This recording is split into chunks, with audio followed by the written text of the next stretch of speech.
El título del mensaje de esta noche es Vivir con propósito. Y vamos a ir a 2 de Timoteo, capítulo número 3, verso 10. Ahí lo van buscando. Si no tienen la pantalla, ahí para verlo en un ratito. 2 de Timoteo 3, verso 10. Vamos a tener esta prédica que nos va a orientar en esta vida, en un mundo que es difícil encontrar rumbo, donde no se habla de un norte, donde no se habla de un objetivo en la vida finalmente, ¿no? Pero vamos a empezar leyendo lo que la Biblia dice, porque Pablo tenía claros sus objetivos y de la misma manera animaba a su hijo en la fe, Timoteo. Lo animaba a hacer lo mismo que él hacía. Y lo leemos, miren, dice en el verso 10, pero tú has seguido mi doctrina, conducta, y ahí está, propósito, fe, longanimidad, amor, paciencia, inclusive, mire, persecuciones, padecimientos, como los que me sobrevinieron en Antioquía y en Iconio, en Listra, persecuciones que he sufrido y de todas me ha librado el Señor. Amén. Entonces tome su asiento y vea cómo Pablo muestra que él se mostraba como ejemplo a otro hombre de Dios. Esto ya nos está diciendo qué importante es que como hermanos, entre ministros de Jesucristo, entre colaboradores, podamos alentarnos en Cristo a caminar de una manera, a tener una actitud correcta. Y como hace Pablo aquí, él dice, tú has seguido, ¿qué cosa? Mi doctrina, mi conducta, mi propósito. Bien, ahí es donde quiero detenerme en esta palabra, porque hay muchas cosas para analizar, pero el propósito. ¿Por qué? Porque le voy a traer ahora una sencilla definición conceptual, pero desde el punto de vista humano, de la palabra propósito, y luego vamos a ver si esto realmente se puede aplicar a nuestra vida cristiana. Porque convengamos que en la vida hay muchas cosas que son correctas y buenas, saludables. Hay muchos consejos que nos dan aquellas personas que hablan de autoayuda o un buen terapeuta que le puede dar buenos consejos a una persona que está en conflicto en su vida. Esa es la verdad.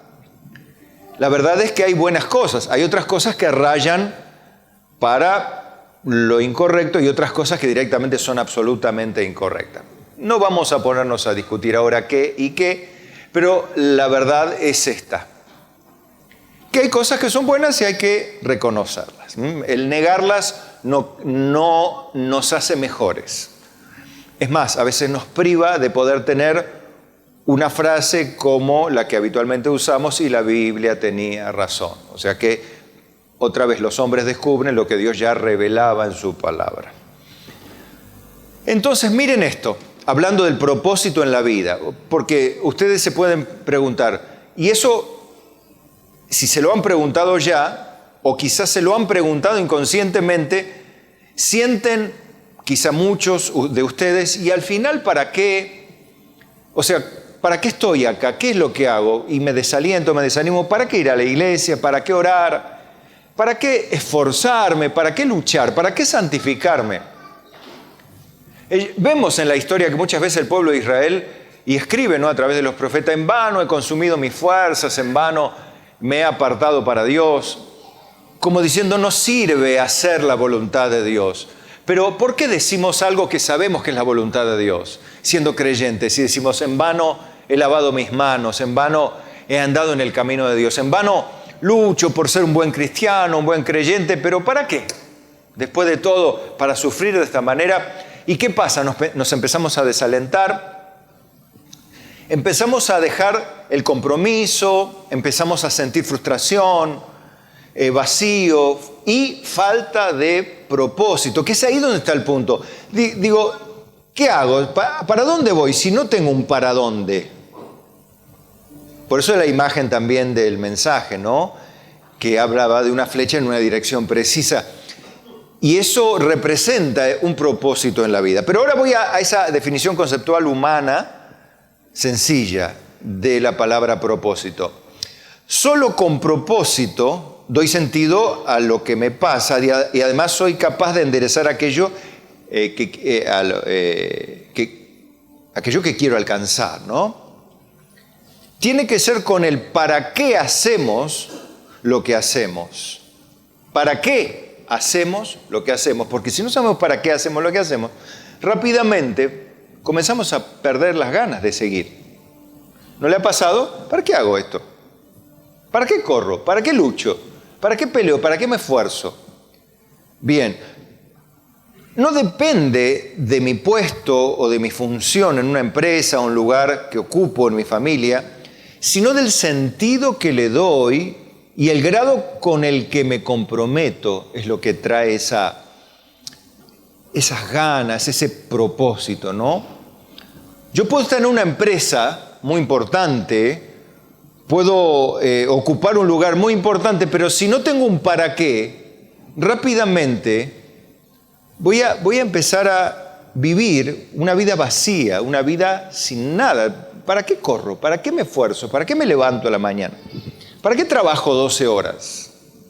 ¿Para qué vengo a la iglesia, podemos decir, desde el punto de vista cristiano, ¿no? ¿Para qué hago el esfuerzo de venir los domingos, trabajo, me levanto todas las mañanas en la semana a las 7 de la mañana y el domingo tengo la suerte de levantarme a las 8? Primero le cuento que si usted, que está de paso para que esté más balanceado en esta parte, no es bueno, si usted está acostumbrado a levantarse a las 7, levantarse a las 11.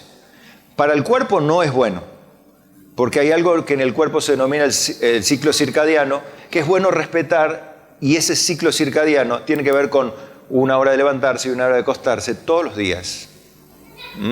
Comer más o menos a la misma hora, acostarse y levantarse más o menos a la misma hora. Nada es absoluto, pero sí es saludable, téngalo en cuenta. O sea que usted no añade, si usted el domingo se levanta a las 12 del mediodía, porque quiere dormir más, no añade salud a su cuerpo. No añade. Por las dudas, si usted tenía duda en eso, bueno, le voy a dar un poco de salud al cuerpo. No va a añadirle salud en ese caso. El sentido se experimenta cuando existe conexión entre lo que hacemos y nuestros valores. Si creo o no en lo que hago, me dice este artículo. El compromiso es la motivación y energía que ponemos. Yo tengo compromiso, ¿cuándo? Cuando le pongo energía y motivación a lo que estoy desarrollando. Si yo hago y de repente hago y no hago, la verdad no estoy comprometido, porque si estoy, no estoy, porque estoy desmotivado, no tengo propósito, no sé para qué. ¿Para qué hago lo que hago? Entonces, ¿qué? No me comprometo, y si me comprometo a medias, y ya eso está mal de por sí, porque la Biblia dice, mejor es que no prometas, no que prometas y no cumplas, porque Dios no se complace en los insensatos. O sea, mejor no prometer nada, pero ya me comprometí, ahora me comprometí y no siento el propósito, no tengo propósito. Bueno, la idea de hoy es vivir con propósito, pero quiero que veas que del lado humano hay motivadores y personas que estudian esta necesidad humana de tener un propósito y tratan de orientar humanamente y sanamente y bien intencionadamente a las personas, y está bien. Ahora, si eso solamente así como está humanamente hablando, usted lo quiere meter en el campo espiritual, no va a entrar, porque ya va a ver por qué. Ahora, escuche esto todavía. Todo lo que hagas con un propósito es la situación más motivadora y satisfactoria para cualquier persona. Algo que ayuda además al sistema inmunológico. ¿Saben por qué? Porque cuando uno está motivado y está entusiasmado, se genera una serie de hormonas que favorecen el fortalecimiento del sistema inmunitario. Cuando usted está estresado, presionado, agobiado, enojado, irritado, su sistema inmunológico se deprime y corre riesgo de infecciones, ya sean virales o bacterianas.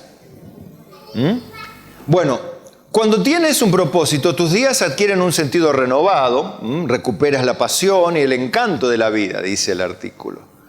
Persevera en tu compromiso de hacer cuanto sea necesario para cumplir tus objetivos.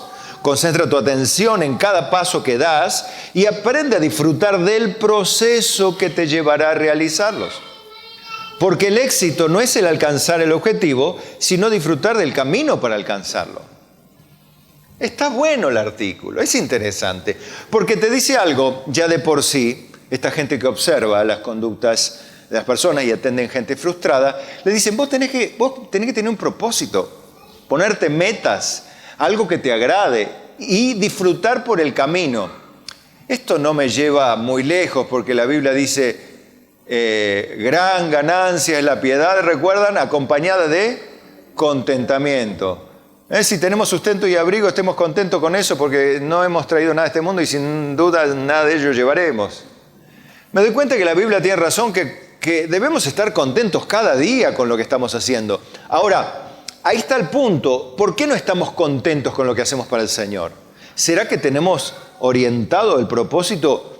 Porque a veces el propósito puede ser incorrecto, servir para ocupar un lugar, por cuestión de conciencia, por el qué dirán, por temor de irme al infierno. Y eso no son motivos correctos para tener un propósito. No son motivos correctos. Ahora, entonces a veces digo, bueno, yo la verdad tengo ganas de, decimos, ¿no? Tengo ganas de, y ahí, bueno, usted meta lo que tiene ganas. En cierta medida usted y yo tenemos la libertad mientras no entremos en el campo de lo pecaminoso. Hay pasiones que podemos disfrutar, cada cosa en su lugar. Dios nos da las riquezas en abundancia para que las disfrutemos. Si usted tiene la capacidad económica de ir a ver la final del Mundial de Argentina, Alemania o contra Brasil y ganarle 5-0 a Argentina, y bueno, feliz de usted, que disfrute ir a Qatar y después de paso pase por Dubái a ver cómo está la cosa por allí, ya que está más cerca. Va a salir bastantes dólares el asunto, ¿no?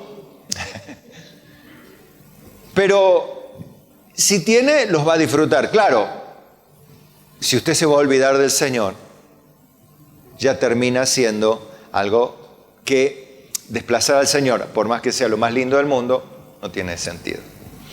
Ahora va a ver por qué. Porque usted va a ver el fin de hacer nuestra propia voluntad. No poner las pasiones, los deleites santos, porque hay deleites santos, hay placeres santos, pero tienen que estar enmarcados en la palabra de Dios. O sea, recuerde que la vida cristiana no tiene que ser un tango, ¿sí? Ver cómo son las letras de los tangos, que son todas tristes, casi todas, ¿no? Casi todas son penas y tristezas. Pero la vida cristiana no es un hombre creyente quejándose y lamentándose de todo lo que le pasa. Evidentemente no está tampoco disfrutando el caminar con Cristo. Evidentemente no está estar siempre gozosos, dar gracias en todo porque esta es la voluntad de Dios. O sea, ¿dónde está el gozo del cristiano? ¿Dónde está el gozo del creyente? La paz de Dios. Mi paz os dejo, mi paz os la doy. Yo no la doy como el mundo la da. No se turbe vuestro corazón ni tenga miedo. Pero ¿qué pasa? Yo estoy envenenado, enojado, todo el día irritado. ¿Y qué pasó con el gozo? Se me fue el gozo, como dice Gigi, a los zapatos, ¿no? Cuando hablaba fuerte contra el pecado, dice, ¿qué pasó? Bueno, mire, pero para que usted sepa que no es cuestión de hacer lo que se le viene en gana y orar para que Dios le bendiga encima, porque hay muchos cristianos que están confundidos justamente y piden a Dios que Dios bendiga sus planes. Hágase mi voluntad como es en la tierra, así también en el cielo. Dice, oran el Padre Nuestro al revés. Proverbios 1:29. Dios dice, ¿no? A través de su palabra, por cuanto aborrecieron la sabiduría y no escogieron el temor de Jehová, ni quisieron mi consejo y menospreciaron toda reprensión, comerán del fruto de su camino y serán hastiados de sus propios consejos. Porque el desvío de los ignorantes los matará y la prosperidad de los necios los echará a perder. O sea, ¿qué está diciendo la Biblia en este caso? Que los que no quisieron escoger el temor de Dios, aferrarse a la palabra y menospreciaron la reprensión, la corrección, que los pongan en vereda, digamos, ¿no? Que el Señor los ponga en el camino. Y dijeron, no, yo voy a hacer la mía, yo voy a hacer lo que siento, yo estoy cansado de la iglesia, de que me digan lo que tengo que hacer. No, yo no nací para esto.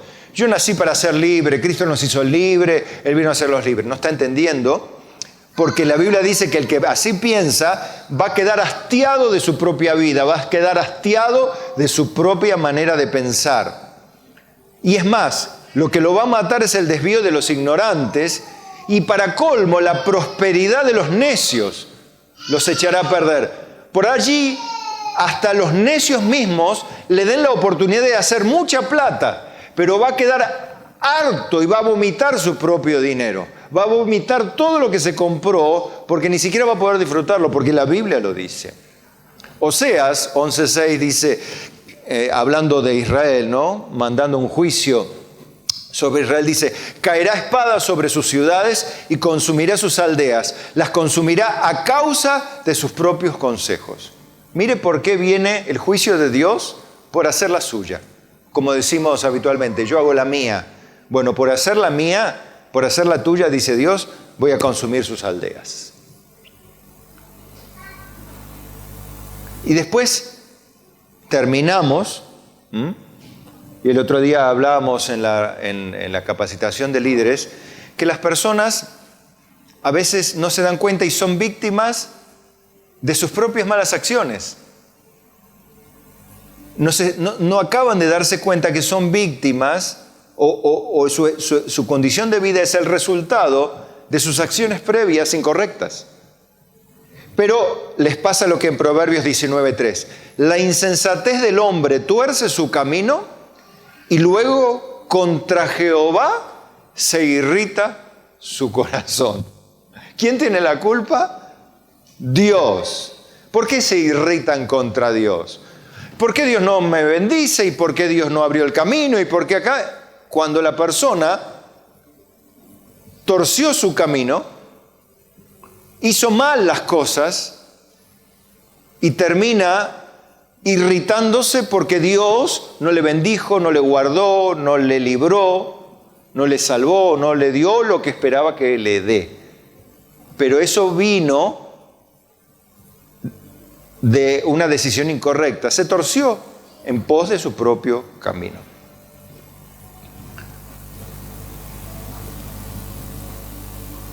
Mire, todo lo que nos perdemos cuando andamos en nuestro propio sistema de creencias, o sea, hacemos el Dios a nuestra imaginación, al Cristo de la Biblia, como muchos evangélicos, lo imaginan en su mente y atribuyen ciertas conductas, las justifican, conductas incorrectas, antibíblicas y anticristianas, muchas de ellas, las justifican mal con la Biblia, ¿no?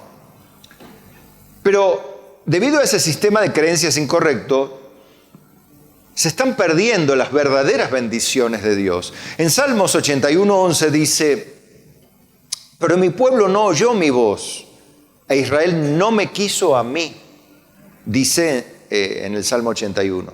Los dejé, por tanto, a la dureza de su corazón. Caminaron en sus propios consejos. Mire qué juicio terrible de Dios. ¿Cuál es el juicio aquí de Dios? Lo dejó caminar simplemente a lo que se les dio la gana a ellos. Bueno, vayan, hagan lo que ustedes quieren, les dijo en frases más nuestras, ¿no? Al pueblo de Israel. Entonces hay una declaración de dolor, ¿no? Dice, oh, si me hubiera oído mi pueblo, y aquí es lo que se está perdiendo, por caminar en su propia voluntad. Dice, oh, si me hubiera oído mi pueblo, si en mis caminos hubiera andado Israel, dice. En un momento, dice él, habría yo derribado a sus enemigos y vuelto mi mano contra sus adversarios. En un momento, o sea, en un instante yo lo hubiese librado. Es más, dice, los que aborrecen a Jehová se le habrían sometido y el tiempo de ellos sería para siempre. Les sustentaría Dios con lo mejor del trigo y con miel de la peña les saciaría. Fíjense que está hablando de las mejores cosas que puede haber en la tierra, Dios le hubiera dado a Israel si tan solo en vez de hacer la suya, hacían la voluntad perfecta y agradable de Dios. Entonces ven que no es esto de que la vida cristiana tiene que ver con someterse al sufrimiento continuo. Si bien Pablo, él dice, porque tú has seguido mi doctrina, mi paciencia, mi propósito, fe, longanimidad, persecuciones y prisiones que me han sobrevenido en Iconio, Listra, él decía, ¿no? ¿Recuerdan que leímos? Él con todo estaba tratando de mostrar que a pesar de que había tiempos malos, pero vemos en el contexto general de la Biblia que hacer la voluntad de Dios, aunque traiga consigo dolor, persecuciones, soledad, abandono, que muchas veces padeceremos en nuestra propia familia, incomprensión, burlas, menosprecio, eso es parte del precio que hay que pagar. Y que Dios nos concede que paguemos. Porque, como recuerdan, usted dice, como dice la Biblia, no solo nos es concedido que creamos en Él, sino también que suframos por Él.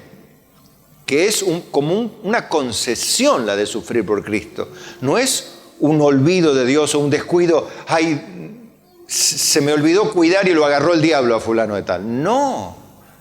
Es una concesión sufrir por la causa de Cristo, es un honor morir por la causa de Cristo, ser objeto de burla es un honor para el creyente, por supuesto.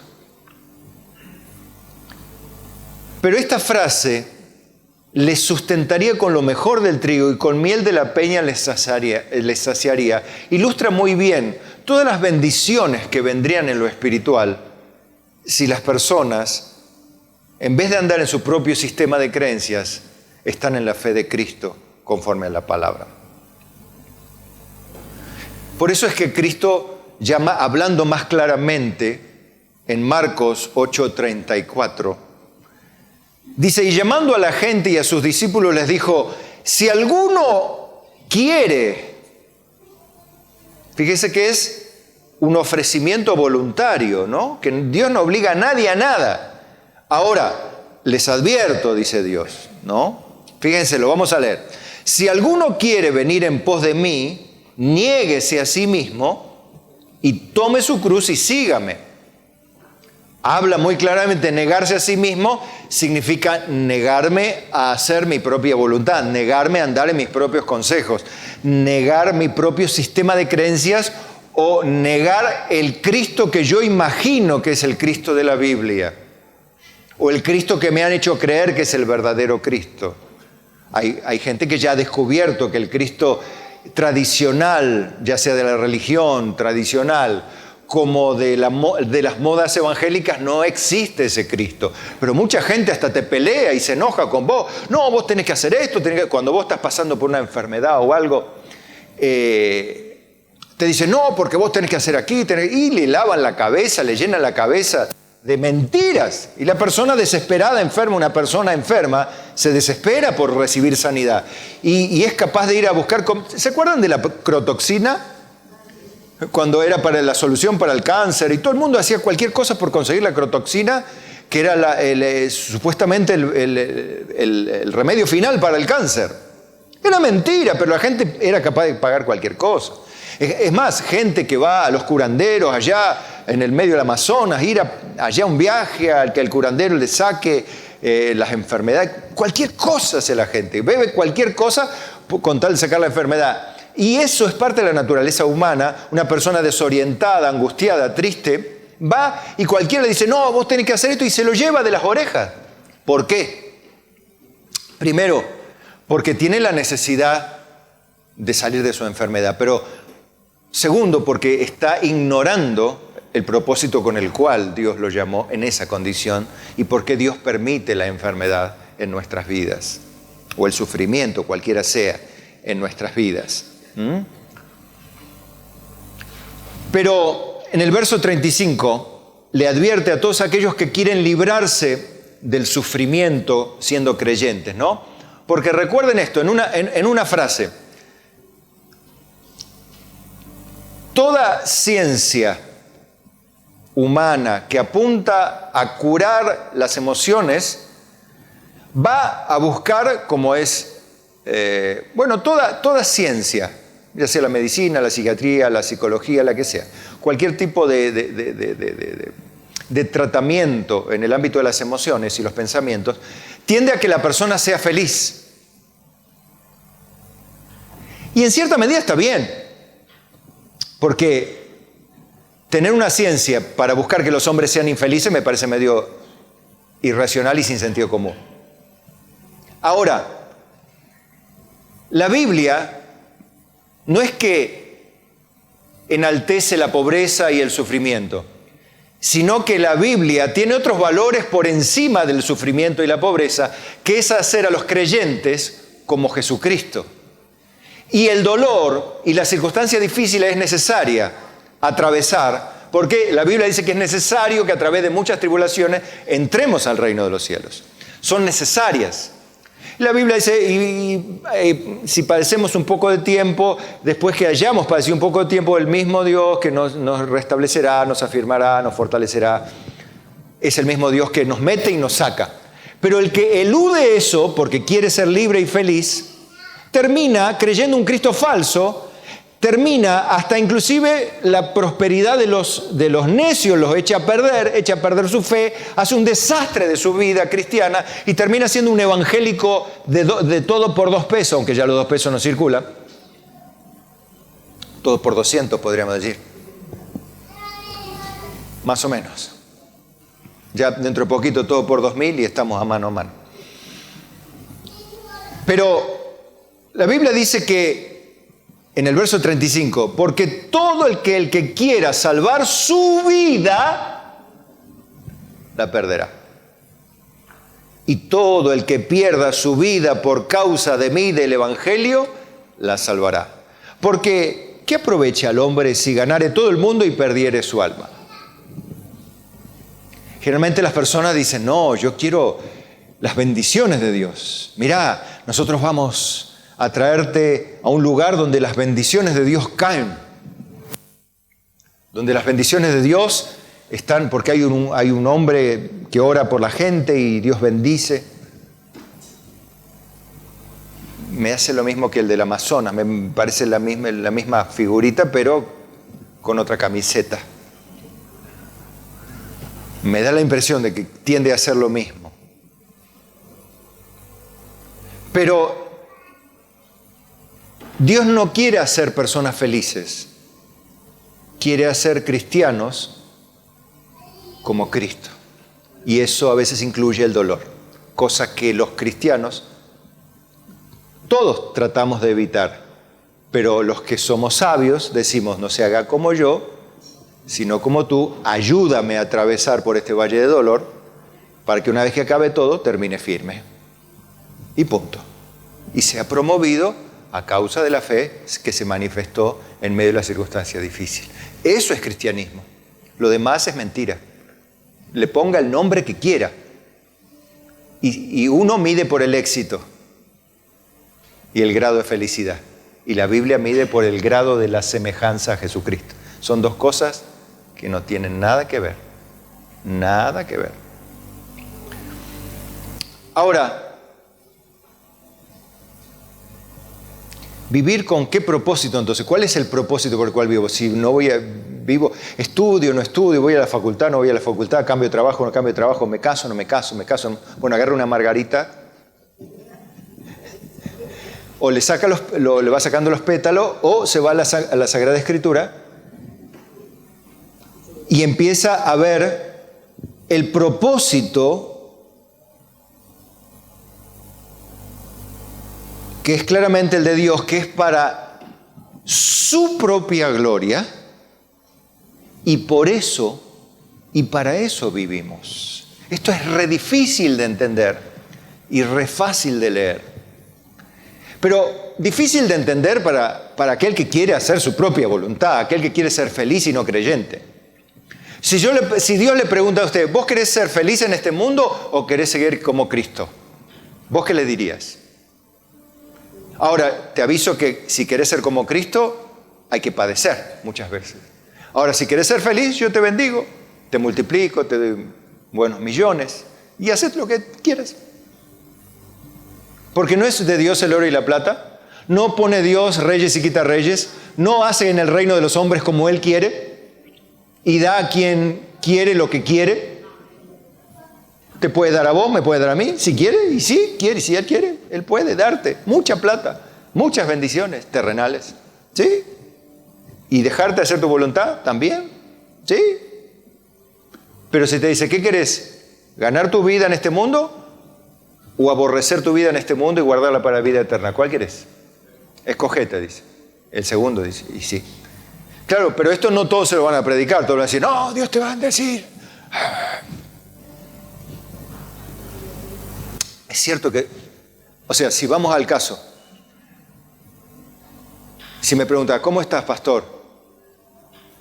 Y si te digo lo que te tengo que decir, en realidad es, nunca estuve mal. ¿Cuándo estuve mal? Decime una vez que estuve mal. Desde que estuve en Cristo nunca estuve mal. Aunque sí, humanamente hablando, tuve terribles momentos como cualquiera de ustedes, ¿no? Pero nunca estuve mal. ¿Por qué? Porque estoy en las manos de mi Cristo. Nunca estuve mal.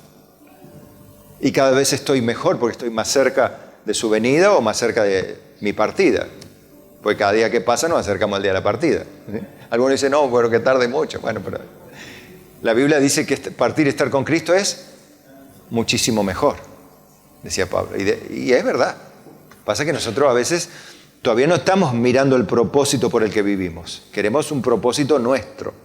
Miren, 2 Timoteo 1:9 dice, quien nos salvó y llamó con llamamiento santo, no conforme a nuestras obras, sino según el propósito suyo.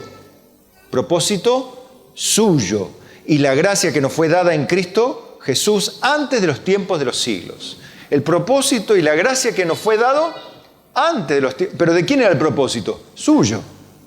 Pero que ahora ha sido manifestada por la aparición de nuestro Señor, de nuestro Salvador Jesucristo, el cual quitó la muerte y sacó a luz la vida y la inmortalidad por el Evangelio.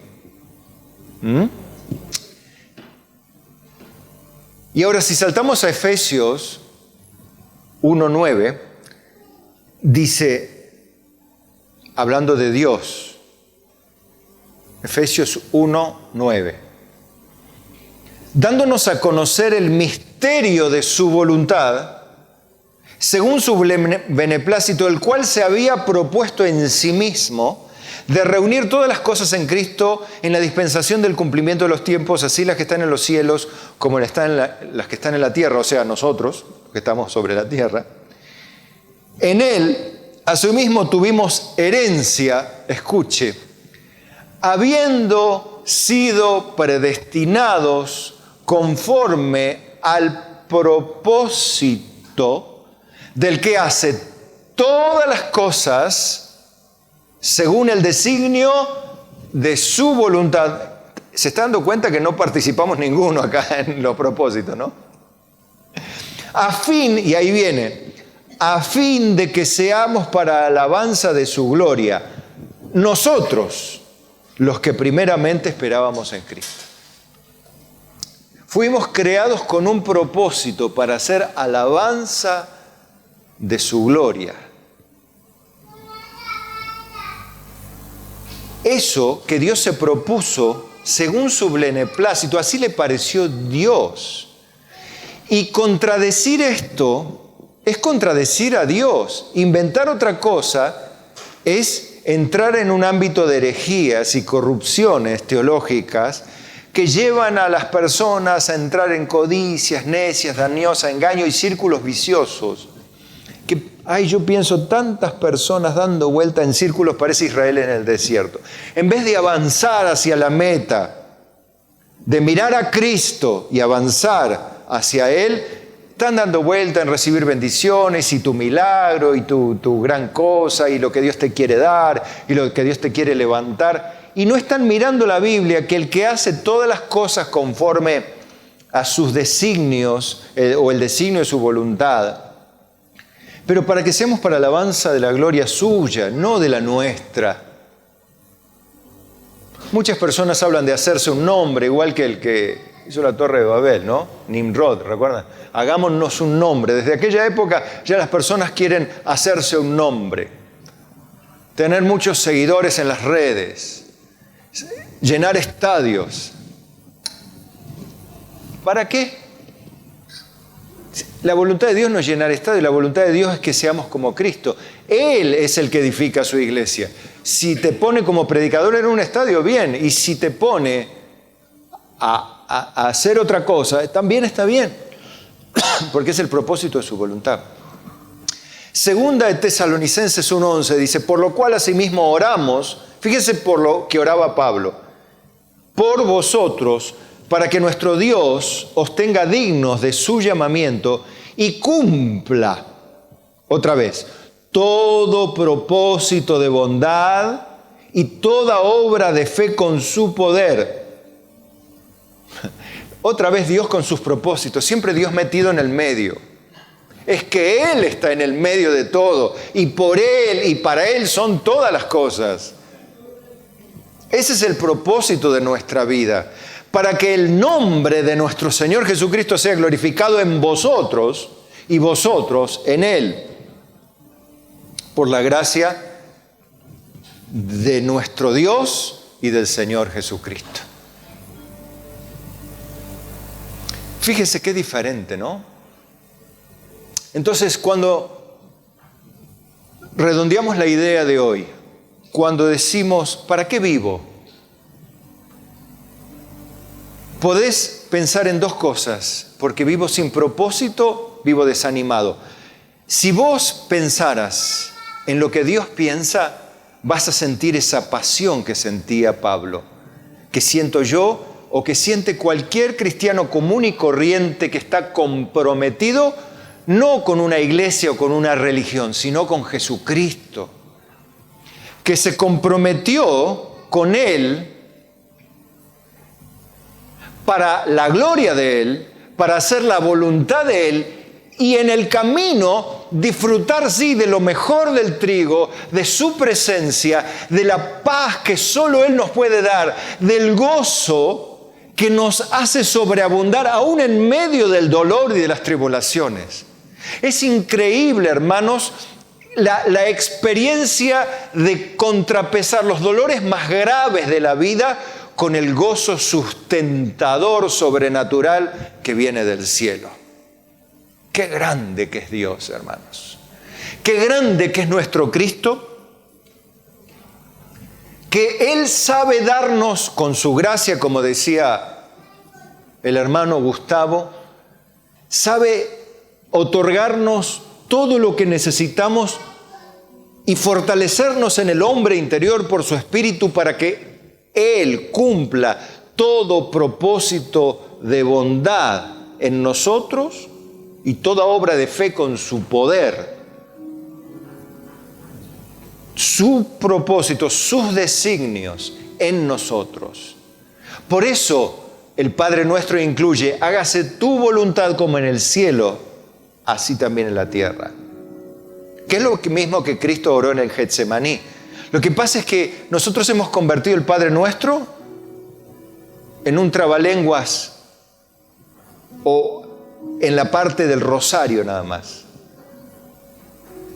En la pelotita número 11 del rosario y cada 10 pelotitas un Padre Nuestro. Y los evangélicos también a veces, no siendo el Padre Nuestro, también terminan contando pelotitas. Pero nosotros somos llamados a otra cosa, hermano, a orar el Padre Nuestro para que la gloria de Dios, para que venga su reino a nosotros, para que su voluntad sea hecha como en el corazón de Dios es en el cielo, así también en mi vida, en la tierra. ¿Se dan cuenta?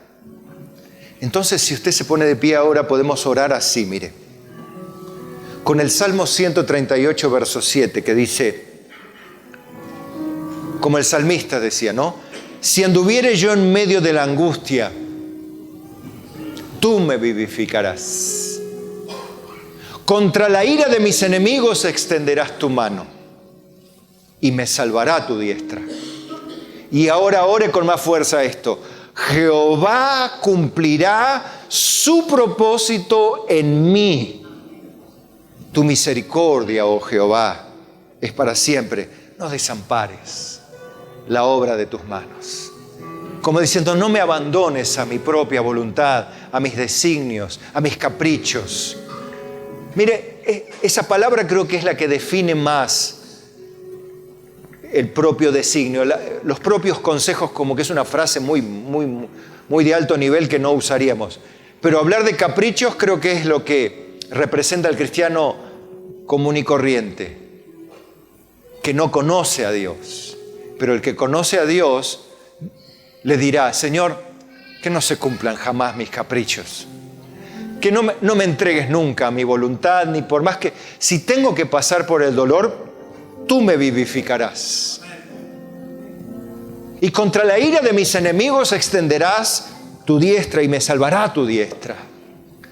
Jehová cumplirá su propósito en mí. Señor, cumple tu propósito. Que mi vida brille como brilla la vida de Cristo. Yo sí tengo que perder mi vida, mis planes, mis propósitos, y aún si tuviera que perder lo que es legítimo, como una carrera, como inclusive hasta qué punto, hasta que tu familia te abandone. Porque Jesús dijo, el que ama a padre, a madre o hijo, a hija más que a mí no es digno de mí. Quiere decir que ni aún la familia tiene prioridad a Cristo. Y si vos decís, Padre, si me tienen que dejar solo en este mundo, no permitas que yo escoja a mi familia antes que a Cristo. No me entregues a mis debilidades, a mis temores. Ayúdame, fortaléceme en todo tiempo. Padre, oramos agradecidos porque tu palabra es viva y eficaz, más cortante que toda espada de dos filos. Que tu gloria y tu gracia nos sustenten en todo tiempo. Y que en esta hora, Padre, cada hijo tuyo presente o cada persona que escuche este mensaje diga, de la misma manera, Padre, cumple solamente tus propósitos en mí y no me entregues jamás a mi propia voluntad. En el nombre de Jesús, y todos decimos, amén.